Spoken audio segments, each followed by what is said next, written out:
Morning पिलामाने आज आम पंचम श्रेणी साहित्य कुसुम बहिर जातीय ध्वज आम ओडई पर्वर प्रसंगटी को उपस्थापन करवा। सर्वप्रथम मोर अति प्रिय छात्र छात्री मानक नववर्षर अनेक अनेक शुभेच्छा और अभिनंदन। उक्त कविताटी को कवि पंडित उपेन्द्र त्रिपाठी रचना कर 1903 मसीहा सेप्टेम्बर मास 10 तारिख दिन जन्मग्रहण करते।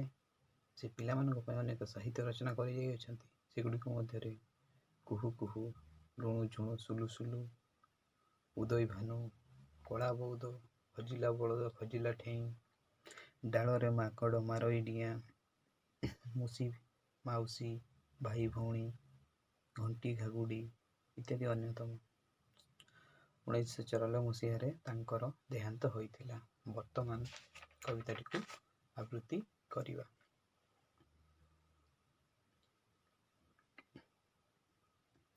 विदेशी शासन रे अधीन थिला देश, से काले भोगुथिलु केते जे आमे क्लेश। स्वाधीन आजी आमे काहाकू नाही डर, जातीय ध्वजा आम उड़ई फर फर। एणिकी भल जाहा करिबु सेही काम, जातिर इतिहासे रहिब आम नाम। कर्तव्य पथ धरी होइबु अग्रसर, जातीय ध्वजा आम उड़ई फर फर। भकिला होई आउ रहिबे नाही केही, रखिबु जाति टेक निजकु बळी देई। स्वदेश सेवा व्रत करिबु जीवनर, जातीय ध्वजा आम उड़ई फर फर। अछुआं नुहे केही सभिए भाई आम, सभिंक हित पाई करिबु आमे काम।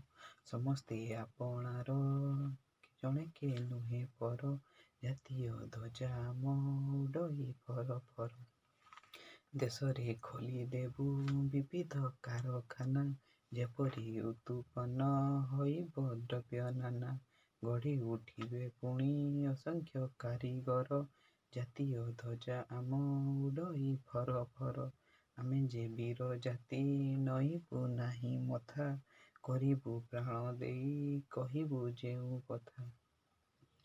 मरते खेलाइबु सुषमा सरगर, जातीय ध्वजा आम उड़ई फर फर। ज्ञान विज्ञाने आमे नहिबु काहा पछ, प्रतिज्ञा कर भाई जेउठी जिए अछ। कोटि जे कोटि आमे संतान भारतर, जातीय ध्वजा आम उड़ई फर फर। वर्तमान आमे कविताटी को संपूर्ण भाव आवृत्ति कर सारे। एबे एहार किछि अंश पठन करिवा।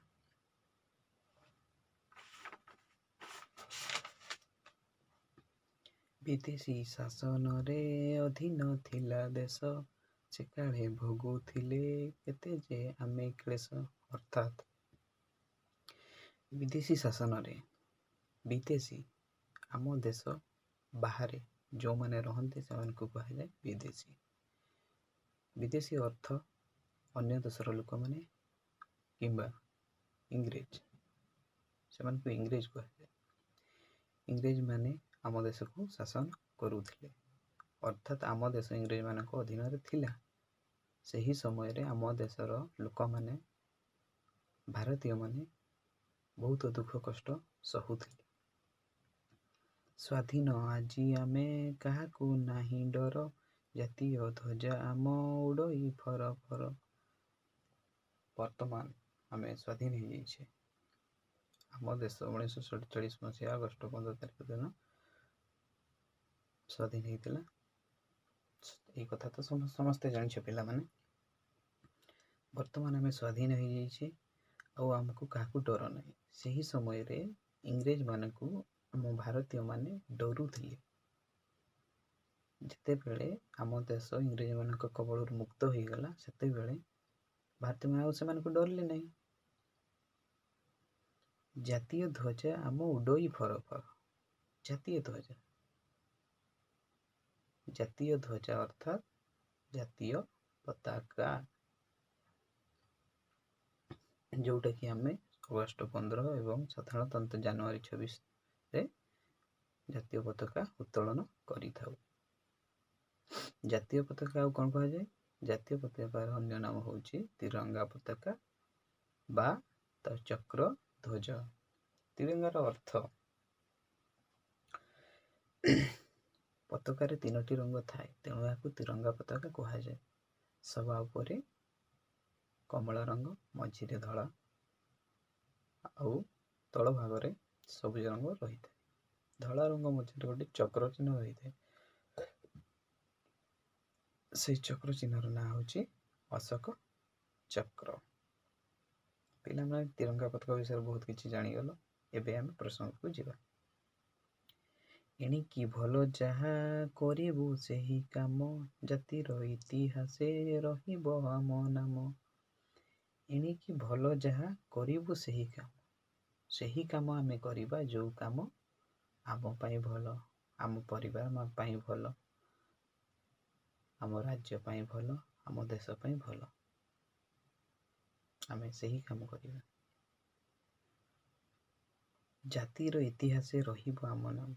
भल काम कले ही आम देशर जातिर इतिहास आम नाम रहिबो। कहा भली? एमिति सुभाष चंद्र बोस, महात्मा गांधीजी, जवाहरलाल नेहरू, सरदार वल्लभ भाई पटेल, बाजी राउत एमानकर जेमती नाम रही जातिर इतिहास से भाया आम मान नाम रही पार जदि आम भल काम करिबा। कर्तव्य पथ धरी होइबु अग्रसर जातीय ध्वज आम उड़ई फर फर। कर्तव्य पथ, कर्तव्य माने होची कर्म, पथ होची रास्ता। कर्तव्य पथ आमे भल कर्मर रास्ता रे अग्रसर हेबा, धीरे धीरे आगे चलिबा, तेबे जाई आमे जातिर इतिहास रे ना करि परिबा। जातीय ध्वज आम उड़ई फर फर तेबे जाई आम जातिर ध्वज, जातीय ध्वज, जातीय पताका फर फर हे उड़िबो। भकिला होई आउ रहिबे नाही केही रखिबु जाति टेक निजकु बळी देई। भकिला होई आउ रहिबे नाही केही। आम देश पराधीन थिबा समय रे इंग्रेज माने आम भारतीय मानक ठारू धन संपत्ति टंका चाउल धान सबु किछि शोषण करि नउथिले। लोक माने आम भारतीय माने दी ओळी दी मुठा खाइबा पई पाउ नथिले। सेमने भोक उपास रे जीवन अतिबाहित करुथिले। जेतेबेले आम देश इंग्रेज मान कबल मुक्त हो गला से भकिला केही रहिले नाही। रखिबु जाति टेक निजकु बळी देई। आम जातिर आम देशर टेक माने सम्मान रखिबा केमिति? निजकु बळी देई। कहा भलिया? शहीद बालक बाजी राउत से आम ओडिशार जड़े छोट पिला। जेतेबेले इंग्रेज माने नदी पार हे ताको गाँ को आसवा पाई ताको कहिले सेतेबेले सीए सेमानकु मना कर देथिला। बाध्य होई इंग्रेज माने ताको गुली करी शेष इंग्रेज माने ताको गुली करी हत्या करथिले।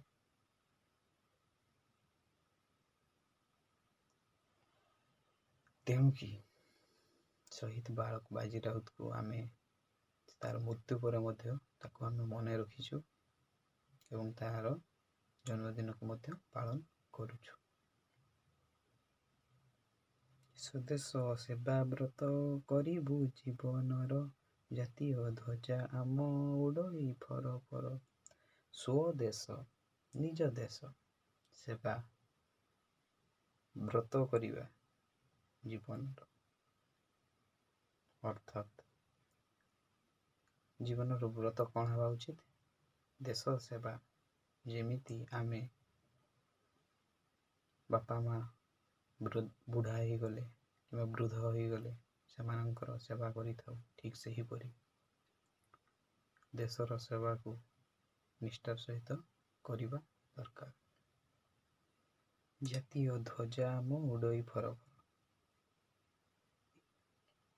ଏଇଭଳିଆ ଭଲ କାମ କିମ୍ବା ଜାତି ବା ଦେଶର ଟେକ ସମ୍ମାନ ରଖିବା ପାଇଁ ଯଦି ଆମେ ନିଜକୁ ବଳି ଦେଇ ପାରିବା, ତେବେ ଯାଇକି ଆମ ଜାତିର ଇତିହାସରେ ଆମ ନାଁ ରହିପାରିବ ଏବଂ ଆମର ଦେଶର ଜାତିର ଜାତୀୟ ପତାକା ତ୍ରିରଙ୍ଗା ଆକାଶରେ ଫର ଫର ହେଇ ଉଡ଼ିବ।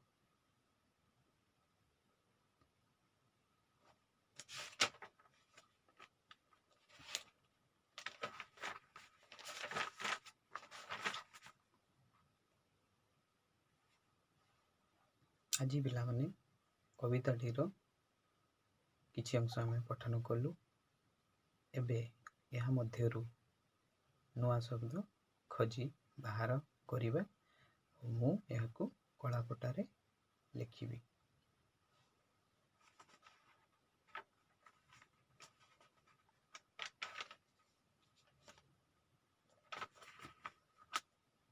କ୍ଲେଶ। ନୂତନ ଶବ୍ଦର ଅର୍ଥ କ୍ଲେଶ ଦୁଃଖ କଷ୍ଟ। ଧ୍ୱଜା ପତାକା ଅଗ୍ରସର ଆଗକୁ ବଢ଼ିବା। ସ୍ୱଦେଶ ନିଜ ଦେଶ। ସ୍ୱାଧୀନ ମୁକ୍ତ। ସହୁଥିଲେ ଭୋଗୁଥିଲେ ଟେକ ସମ୍ମାନ। ଏଗୁଡ଼ିକୁ ନିଜ ଖାତାରେ ଲେଖିନିଅ। ଏହି କବିତାଂଶଟିରେ ଆହୁରି କିଛି ବିପରୀତ ଶବ୍ଦ ମଧ୍ୟ ରହିଛି, ସେଗୁଡ଼ିକୁ ମଧ୍ୟ ଖୋଜି ବାହାର କର ଓ ମୁଁ ତାହାକୁ କଳାପଟାରେ ଲେଖୁଛି। ବିଦେଶ ସ୍ୱଦେଶ। ସ୍ୱାଧୀନ ପରାଧୀନ। ସେକାଳେ ଏକାଳେ। ଭଲ ମନ୍ଦ। ଅଗ୍ରସର ଅନଗ୍ରସର। କବିତାଟିର ପ୍ରଥମ ଦି ଧାଡ଼ିକୁ ଲକ୍ଷ୍ୟ କର। ସେଥିରେ କ'ଣ ଅଛି? ବିଦେଶୀ ଶାସନରେ ଅଧୀନ ଥିଲା ଦେଶ, ସେକାଳେ ଭୋଗୁଥିଲୁ କେତେ ଯେ ଆମେ କ୍ଲେଶ। ପ୍ରଥମ ଧାଡ଼ିର ଶେଷ ଶବ୍ଦଟିକୁ ଲକ୍ଷ୍ୟ କର। କ'ଣ ଅଛି? ଦେଶ। ଦ୍ୱିତୀୟ ଧାଡ଼ିର ଶେଷ ଶବ୍ଦ କ'ଣ ଅଛି? କ୍ଲେଶ। ଦେଶ ଆଉ କ୍ଲେଶ। ଦେଶ ଆଉ କ'ଣ? କ୍ଲେଶ। ଏଇ ଦୁଇଟା ଶବ୍ଦ ସମାନ ଧ୍ୱନି ବିଶିଷ୍ଟ ହୋଇଥିବାରୁ ଏଗୁଡ଼ିକୁ କୁହାଯାଏ ସମତାନ ବିଶିଷ୍ଟ ଶବ୍ଦ। ଏହିପରି କିଛି ଶବ୍ଦ ମଧ୍ୟ କବିତାଂଶଟିରେ ରହିଛି। ସେଗୁଡ଼ିକ ହେଉଛି ଦେଶ କ୍ଲେଶ ଡର ପର କାମ ନାମ କେହି ଦେଇ ଜୀବନର ଫର ଫର ଅଗ୍ରସର ଫର ଫର।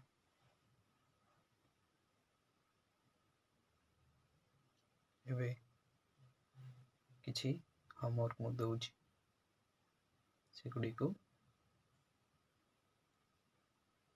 ଆସନ୍ତାକାଲି ସେଗୁଡ଼ିକର ଉତ୍ତର ଆସନ୍ତାକାଲି ଲେଖିକି ହ୍ୱାଟ୍ସଆପ୍ ଗ୍ରୁପରେ ପୋଷ୍ଟ କରିବ। ପ୍ରଶ୍ନ ଗୁଡ଼ିକ ହେଉଛି, ଆମ ଦେଶ କାହାର ଶାସନାଧୀନ ଥିଲା? ଆମ ଦେଶ ପରାଧୀନ ଥିଲାବେଳେ କ'ଣ ଅସୁବିଧା ହେଉଥିଲା? ଆଜି ଆମର କାହାକୁ ଡର ନାହିଁ ବୋଲି କବିତାରେ କୁହାଯାଇଛି, ସେତେବେଳେ ଆମେ କ'ଣ ଭୋଗୁଥିଲୁ? ଫର ଫର ହୋଇ କ'ଣ ଉଡ଼ୁଛି? ଜାତୀୟ ପତାକାର କେତୋଟି ରଙ୍ଗ ଅଛି?